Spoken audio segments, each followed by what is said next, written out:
This is the Real Love Talk podcast, where we show you how God's love and self-love can help you get to your desired destination. If a God-designed marriage is your goal, then you're in the right place. Here's your host, Shenique Luke. Hello, and welcome to another episode of the Real Love Talk podcast. Today's series is going to be Wifey Wisdom, and we got an OG, okay? Now, she actually already visited us on the podcast, but I had to have her back since we are new and improved because she deserves this, okay? So today we're just going to revisit a little bit about Constance's experience through marriage, her journey. Now, I know her. I met her at World Changers Church. Not only did I get to develop a friendship with her, but I also have had the opportunity to serve with her. So get ready. It's going to be good. So we're going to dig a little deeper into some other things, but I'll let Constance introduce herself. Hi, guys. I'm so excited to be here. Thanks, Shenique. Thank you for coming. Like she said, my name is Constance. I am a wife, mother of 4, and I am a youth pastor. So I work with teenagers for a living. Imagine that. And yeah, I'm just, I'm excited to have this conversation. I love allowing my lessons to be an opportunity for someone else to grow forward. So yeah, I'm excited about it. All right. So I'm going to dig into that a little bit more with not only you being a youth minister, but also having teenagers. You've talked about going into that new season. So we'll jump into that. But okay. Let's get a recap. So, How long have you been married? I have been married 18 years. It'll be 19 in April of this year. I know, right? How does that feel? It feels like we are just getting in the groove. Wait, what? I thought you were going to say just getting started. I was going to say, wait, hold on. Yeah. It kind of does, honestly. It feels like we're just like kind of getting our groove. And I guess it's because of all of the different changes that you go through in a relationship. So I don't think we're on the brink of a new change, so it feels fresh. How old were you when you got married? I was 20. Do the math. Only 1 year of being married. It's amazing. No, because she's only 21. I was 20. Yeah. I got so married. Looking back, what's the one thing that comes to your mind just about the last? What's the first word that comes to you? I should have waited. You should have? I should have doggone waited. Okay. We're here because we help women and support women who desire marriage. So that's probably the farthest thing from their mind. I should have waited. So what do you have to say to them if they're like, I don't want to, okay, I'm cutting this episode off because I don't want to hear that. I know it's just because I got married so young. I did not know who I was, what I wanted to do. Like every other girl, marriage was like the dream. It's the fantasy that you dream about. And then I had the opportunity to marry the guy. Okay. So me and Anthony, that's my husband, we started dating when I was 11 turning 12. Okay. I know that sounds ridiculous. And my mom just called it puppy love. So by the time we ended up at the point of marriage, I felt like it was meant to be. So I didn't think about anything else. And I jumped head in. I went from one incomplete situation to an already started situation, which incomplete being I was a new young adult.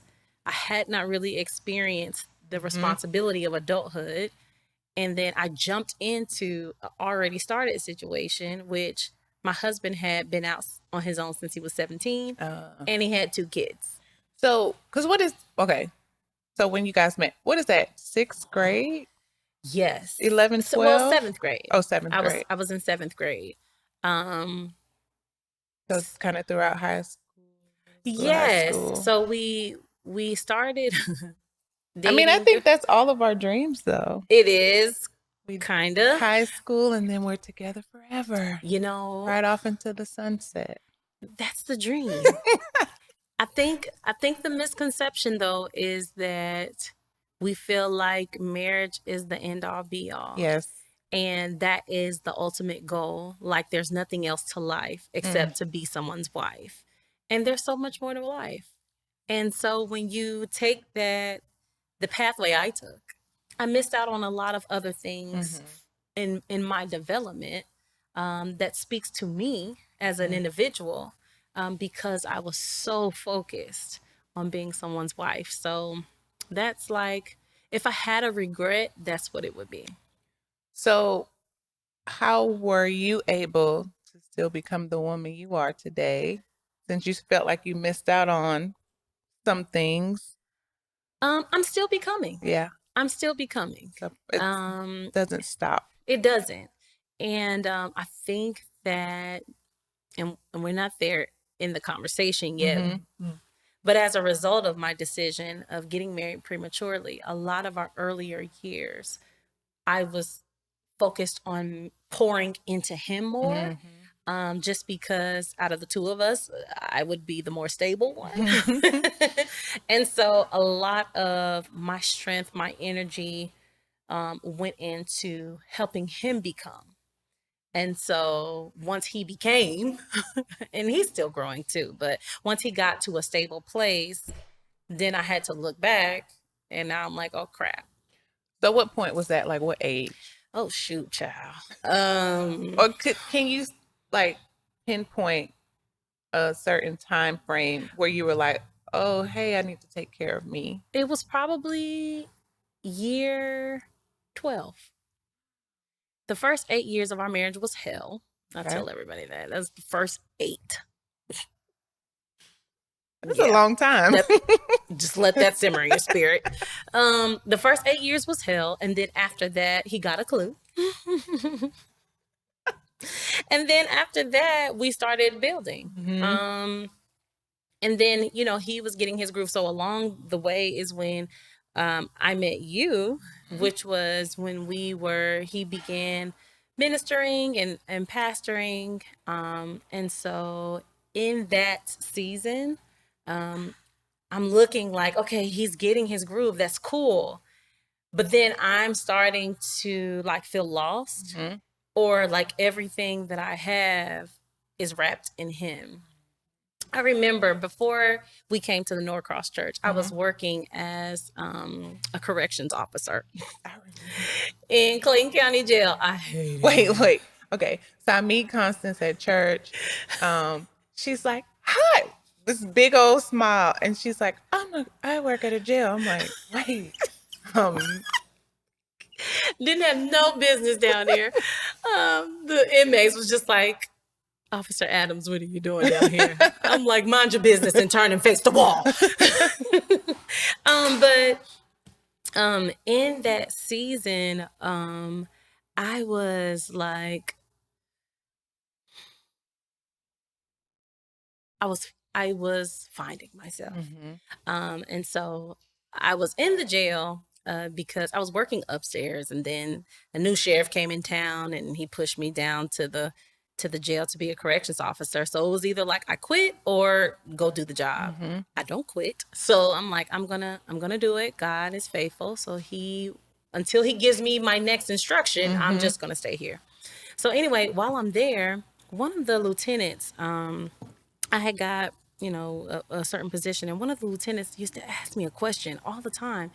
He was like, because I used to talk about church and talk about youth pastoring and all of that. And he was like, so what are your visions and what are your goals?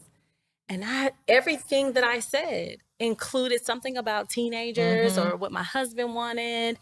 And he was like, but what do you want? And oh God, he would ask me that like every week. And I would get so pissed because I'm like, stop asking me that.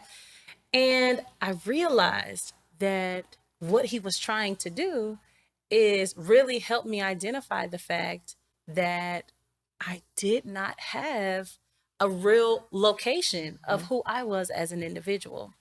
And, he, along with some other lieutenants, one of them, she took me under her wing, but they would tell me how amazing I was. Oh, girl, you just have all this potential, and you're so full of this and so full of that. And I'm like, yeah. And the only thing I saw was like me assisting my husband. So long story short, that really started my journey on really like looking at things a little differently. And nothing against what I do, because I love what I do. I love being able to serve teens with my husband. We do a great job. Yes, you do. But me as an individual, it's just as important. It's equally as important for me to pay the same attention to myself that I do to his dreams and goals, and then what we do together as a couple. And I hadn't been doing that. And to this day, actually have a challenge doing that, if I'm being honest. Okay, so then if I am a single woman watching this and I'm desiring marriage, what type of advice would you give her that you think you should have done when you were single? I would say love the season you're in. Love it with everything. Give it all that you have. And marriage is a beautiful part of life, but it is not life. You know what I'm saying? Yeah. Like, we just grew up with the perspective that like everything that we're groomed to be as a woman is someone's wife, and that's just so not true.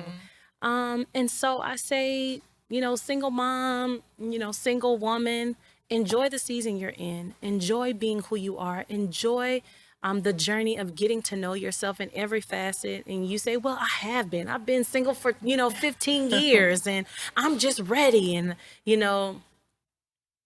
if he has not come yet, continue to enjoy, continue to appreciate, continue to evolve, continue to just take in this time, because once it's done, Shenique, listen, it's done.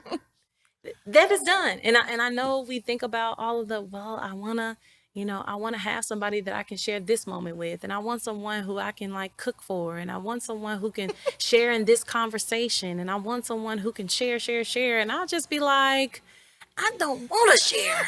So you took the words out of my mouth, because that lonely, that empty bed that you've been complaining about, you're going to want that thing back. I'm tired of him taking the covers. Like, can you stop rolling up in the covers? And I know why I'm saying that. You like, I want somebody to roll up in my covers.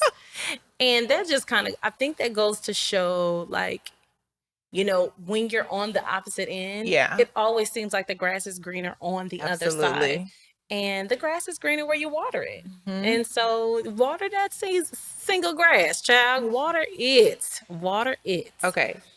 So going next question, not necessarily a question, but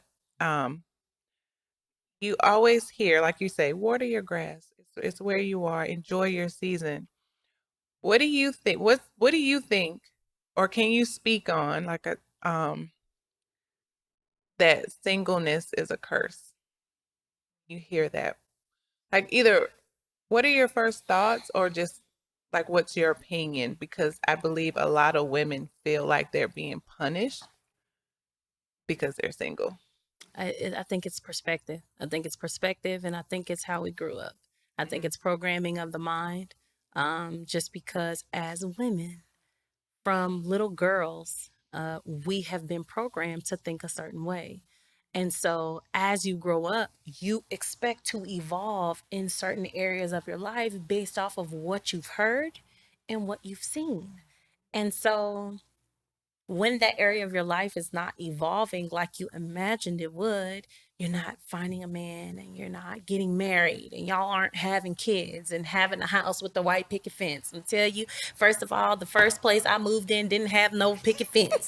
Okay, I was struggling. My white picket fence. I don't want no white picket fence. I wanted a white. Okay, if you would have asked me what my plan was at 25, I was gonna be married. I was gonna be a doctor.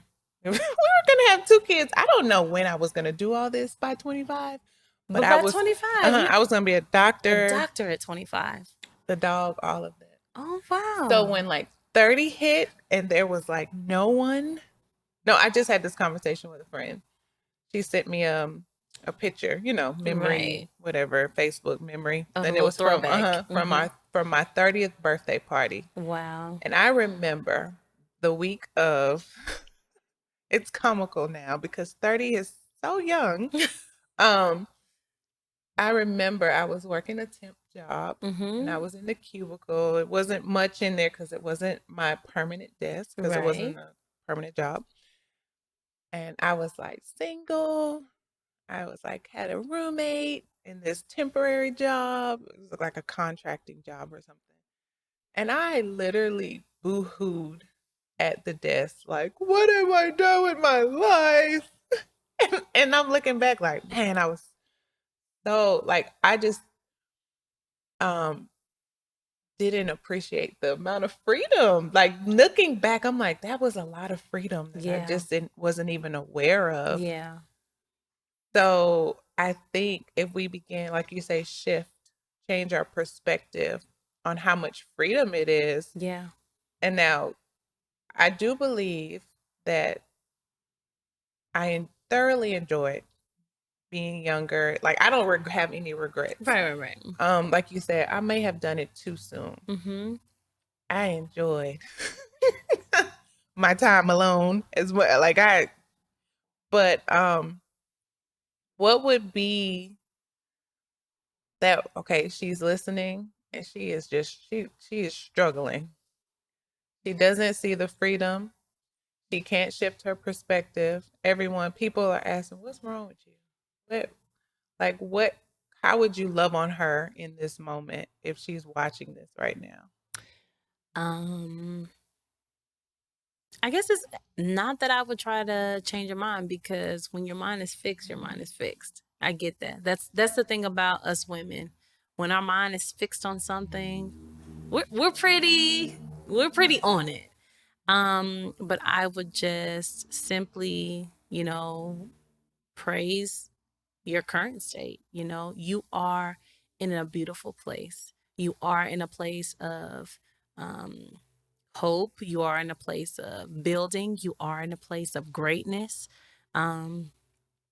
Even though you feel like you are missing out, there are thousands of women who would, pay money to probably swap positions with you. And I know you don't feel like that, but it just requires a change in perspective. And if we're honest, if you change your perspective to appreciate where you are, that's really when that's when the floodgates open. Like when you genuinely, with no ulterior motive, like I am content. You know what I'm saying? Mm-hmm. I'm not settling. Lord, you know my heart. You know my desires. He knew them. He's already aware. But there's a place of contentment. Like, I am content, God. Like, I appreciate you for what you're doing. Just continue to perfect where you are. Mm-hmm. So that when you do get into a relationship, or when you do get to the place where you're meeting someone that you want to marry, that you're in a place of wholeness. Yes. And I think that that's the part we miss out on. If there's one thing I'm the reason why I say I should have waited is because I was such a broken young lady. Mm-hmm. I was so broken, and because I was broken, I brought that brokenness into my marriage. He was also broken, so you have two broken people. And you hear this all the time, but you don't get it until you're in the situation where you're having to do the work with the person. And it's like, crap, this is not what I imagined. Yeah. And I've known this man since he was a teenager. Yeah. But it's another devil that came out when we got married in the world. Right. Like, I know you. We had years to discuss what I felt like was everything. Like, I felt like I knew him, Shenique. Mm-hmm. I'm like, I know him. But I didn't.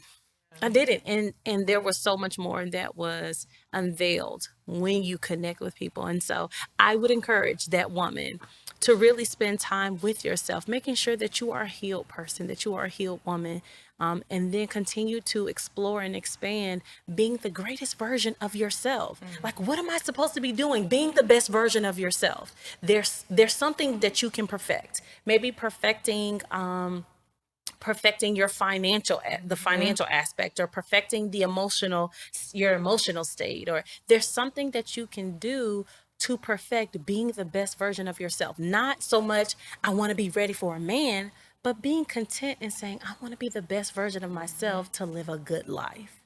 Yeah, because when the husband and the kids come in, you do kind of take Girl, several seats. back seat. Several. And I think this is the time to be selfish.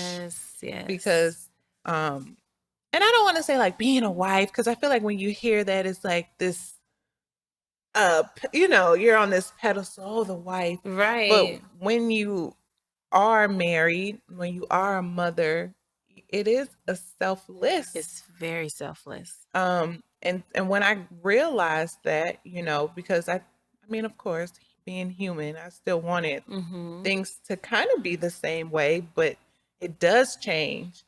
Marriage does change you. Having a child does change you. And I think there's like this part that society makes you feel like if you change, you're being a bad friend, or you're a horrible woman, right? And so taking advantage of that selfish time where it's just you. I don't think we put enough into that, because we beat people up for being selfish. It's like it's a horrible thing, but it's actually... That goes back to that perspective of how we're raised and how people like our programming. And right now I have my baby girl out of the 4. She's my youngest, but I want to give her that advantage. I want her to be, because she's a teenager, so she's in her, she know mommy and daddy's story. And so, you kind of glean at it and, oh, I want that. I want to have somebody that I can, and I'm just like, girl, but the work. You don't think you want that work. But I empower her to be like, there's more than just having a boyfriend all throughout high school and college. There's other things to do. She models and she wants to act. I'm like, you have so many dreams that you can focus on. You can have fun with the opposite sex. And I don't think we encourage that enough. Just fun, just friendship. Like, I had people when I was in high school, boys that I can just kick it with. There was no sexual interaction whatsoever. We just cool. Yeah. I know you got my back. Was he ugly? No. And they were good looking, but there was an understanding that we just cool.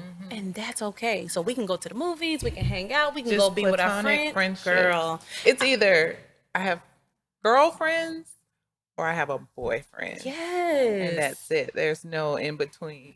And I agree. And I think we should revisit that. I do encourage that with my daughter, and it's going to be new for her because she's kind of brought up in the same programming, so it challenges her thinking. But I want to challenge it, because all I knew was, you go to high school, you graduate, you get you a career, you get married, you have kids, and then you don't want to have sex before marriage, because I grew up in a church household. So, you don't want to have sex before marriage, because that's, what is it? Fornication. And so that was my mindset too. Like, oh God, I mean, I didn't make it to marriage, but I'm just saying that was in my mind. And it was a part of my decision making as well. My hurry up and get married, because I don't want to be having sex and I might miss the rapture. Like, I ain't have grace. So I grew up under the law. So, that was a part of my thinking, and it was a part of my decision making, just to realize that was the wrong way to make a lifelong decision under the pressure of what I want to do physically with this man. Because if we being honest, I'm 18 years in, about to be 19. Sex ain't it. It ain't all. Yeah. You know what I'm saying? There's so many other pages. But at that age, that's exactly. like, Girl. Ooh, child. Ooh. Okay, so now that we're getting into the teen talk, you got your daughter, Mm-hmm. you're a youth pastor, Mm-hmm. and even as we're talking about what you dealt with, getting married very young, tell me some of the things that you're teaching the teens in youth ministry about relationships, about sex. Do y'all talk about those Got things? to.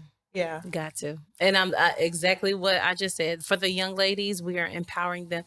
I want to drive them away from just longing for being in a relationship or longing for what becomes the high thought, because it's what social media and the media pushes out there. So it's, all this sexual implications, and right now we're on this, power surge with women empowerment in their bodies, and they're finding their sexual freedom and all of that, which is all well and good to a degree. It's just it lacks the direction and the boundaries. Yeah.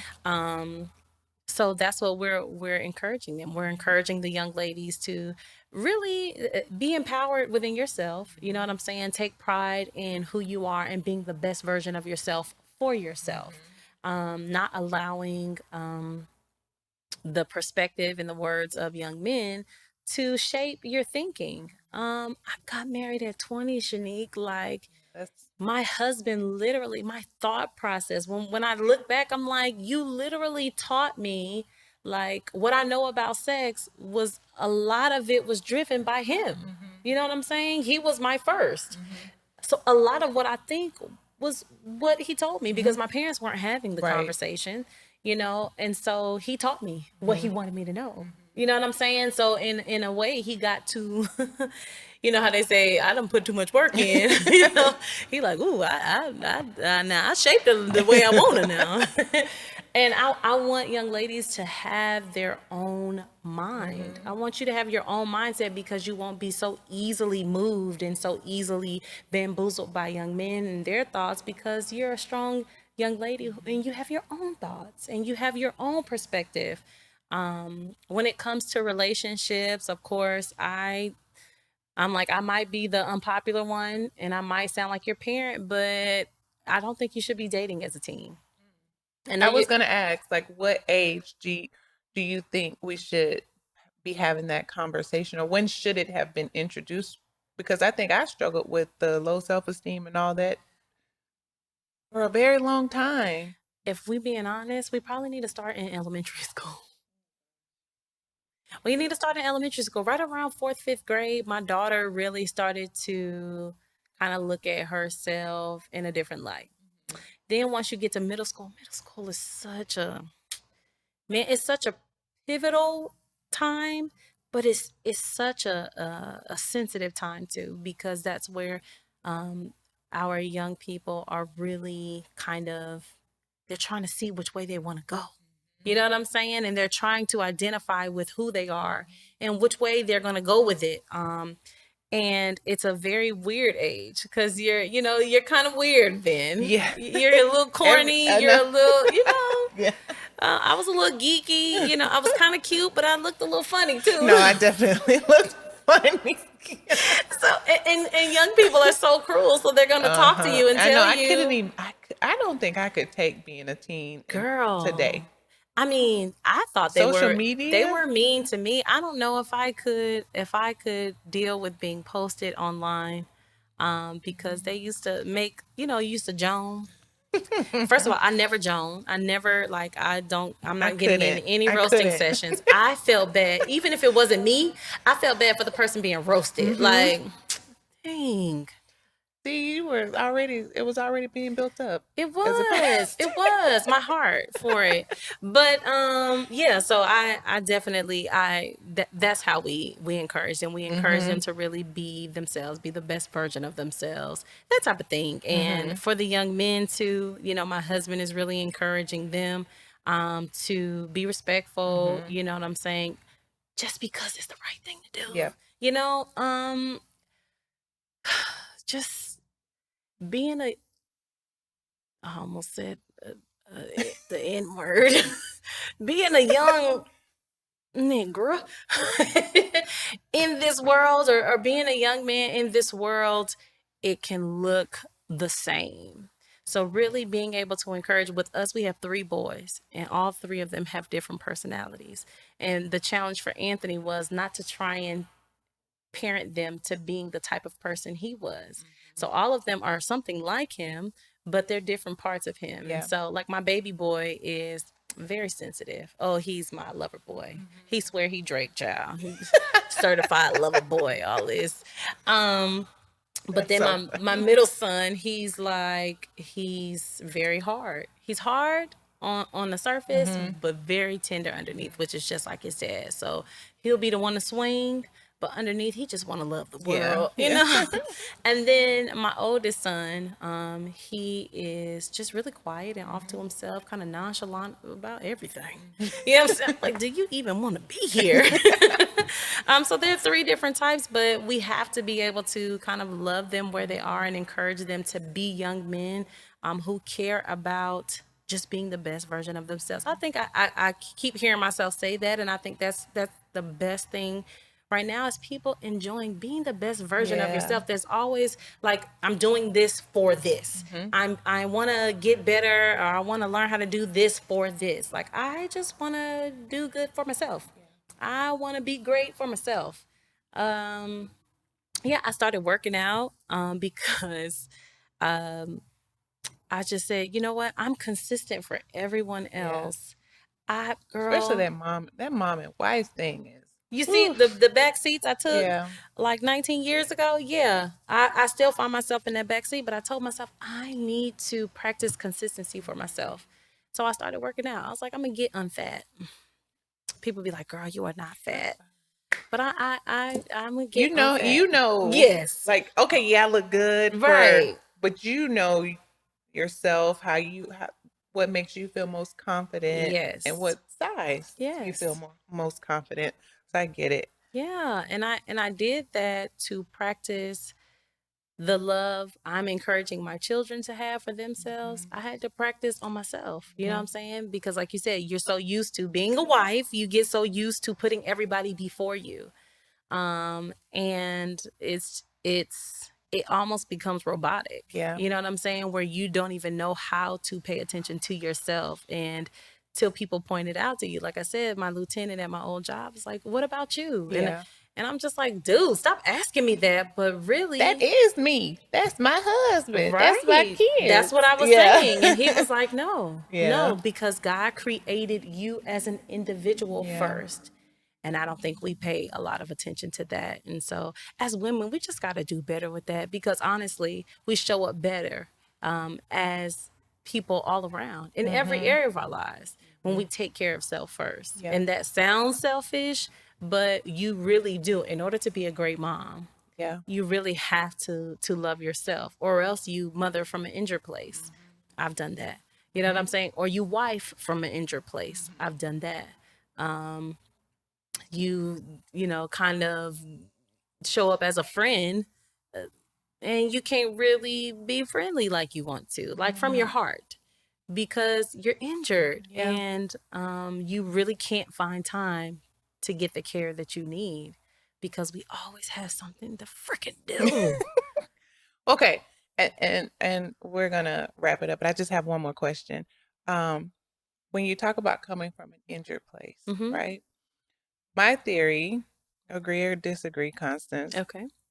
You can't really be open for a relationship anyway if you're damaged or hurt or injured, or, you know, but sometimes the desire to be in a relationship, just like, I don't need to heal. Just put that in the back. So what do you have to say about that? Like, how should, I'm injured, I'm torn. The last guy broke my heart, but I really want to be in a relationship. I really want to be married. I'm 39. I'm about to be 40. And I want to be married. And they telling me I can't have kids.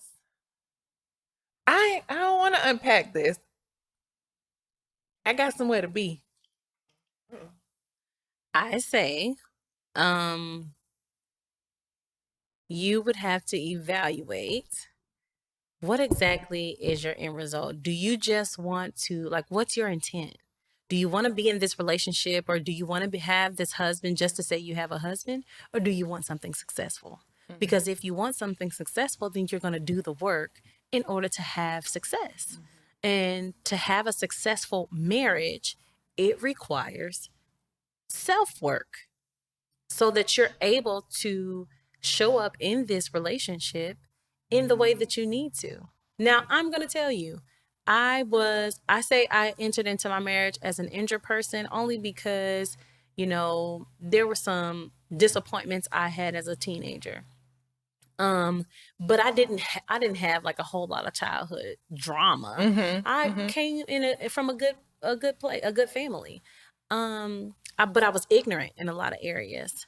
And so when I got married, I was able to pour into my husband, who was a hot mess, from that place of me kind of showing up in somewhat intact. You know what I'm saying? I was available to be there for him in that place. But the part that I lacked was the ignorance, or the I didn't have the wisdom on like when to turn it off and when to turn it on. So I ended up kind of enabling my husband in a lot of areas, and that came from my ignorance. But my ability to show up came from me being in a place of I had been loved as a child in my home. You know what I'm saying? But as you grow up and you experience life, there are different things that you're encountering. And I don't care how much you try to hide and mask this hurt, it will show up. It never fails. And it happens to show up to the people that you love the most. So when you decide to get into a relationship, this undealt with hurt that you're trying to pack up under your heels, this man that you are believing for, should he come into your life, it may not be long lived. You know what I'm saying? Because you may run him away from all of this stuff that you're holding hostage and not dealing with. You know what I mean? And that's why I'm saying it's just so important to make ourselves first, like become a priority, do the work. Because listen, bump the time clock, okay? Like don't fall into the systems and the ways of the world. Like you feel like you're at the end of the road. And I mean, listen, we all had deadlines and schedules of when we thought things were supposed to happen, but what is for you is for you. And I think that as we continue to walk out our journey, and we're not including God. I mean, I didn't even go there with it, but we have all of these dreams and ideals for ourselves, but we're not including God. And like, Lord, what do you have for me? Like, what should I be doing with this life you have blessed me with? And, the Bible says that he will give you he will give you the desires of your heart. And that doesn't just mean he's going to give you everything you want. It also means that he will help to navigate and help to direct your desires in the way that they need to be to get to the successful end that he has for you. I was supposed to be a singer. You know what I'm saying? Like I was in a whole girl group. We was like, thank you, Jesus. That was my passion. That was my drive. But as I began to submit to God, he began to direct my desires, give me the desires. Yep. So me being a youth pastor is not something I saw at all. But when I look back, I can see how he was leading and guiding me. And even with me singing, I can see how he was guiding those desires. So to that woman, that's what I say. I say to, if you really want a successful situation, a successful relationship, a successful life, you've got to do the work. You just can't run from it. And so the longer you take and you try to act like it don't exist, the longer you're prolonging. That's probably what's holding it up, right? You're prolonging your process. You know what I'm saying? So heal. And be okay with healing to be the best version of yourself. Because I think what we look for is like, okay, God, I dealt with that situation. Where he at? Listen, he ain't come yet. Listen. Okay, y'all telling me to heal, but I don't see no man. It's like, no, be content to be the best version of yourself so you can be okay. And then when you're content, and that's like genuinely content, I have to say that again, be genuinely content. You be just doing your thing, being the best version of yourself, and boop. Hey. You know what I mean? What's your name, Shotty? Right. Okay. Did I not tell you? She's amazing. All right. So Constance, tell us what you have going on. How can the people find you? And do you have any projects or anything you're working on right now? Okay. So you can find me on Instagram. It's Miss Constance, MRS Constance on Instagram. And then Miss Constance _1 on TikTok. I just be having fun, y'all. Just be having fun. And then my husband and I also have a website where we are really pushing the different messages. Right now we have our first t-shirt line. It's called It's Not Hard, It's Just Unfamiliar. And that is a state of mind that the things that we go through or that we approach in life, a lot of times things seem hard or life seems hard. It's not hard. It's just unfamiliar. You have to familiarize yourself. You have to kind of do the work, get familiar with it. And once you do that, you'll realize, oh, it's a piece of cake. So it's a reset for the mind. And so we have those t-shirts. You can find those and more at the officialmessageshop.com. And so we're really excited about that. And of course, if you have teenagers, let them come see us. We're at World Changers Youth Experience in College Park. And yeah, otherwise, you can see me with my girlfriends. We out here trying to encourage one another in this wife walk. It's a trip. It take a village. Yes. Well, I thank you so much for coming. Thank you for having me. I knew it would be a treat. I was looking forward to it. I appreciate you and keep doing what you're doing. Thanks, Shenique. It's so good. Thank you. I love when I'm like, just wait for her to open her mouth and get this thing started. But no, I appreciate you, and we got to put something else together. We do. So yeah, I appreciate you.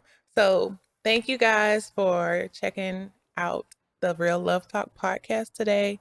Remember to like, share, and comment. We always want to hear your feedback. We love when you interact with us.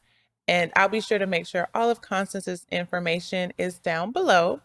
And share this with your friend. You have a friend that may be struggling through singleness, her single season, because it is temporary. It is. And share it with her.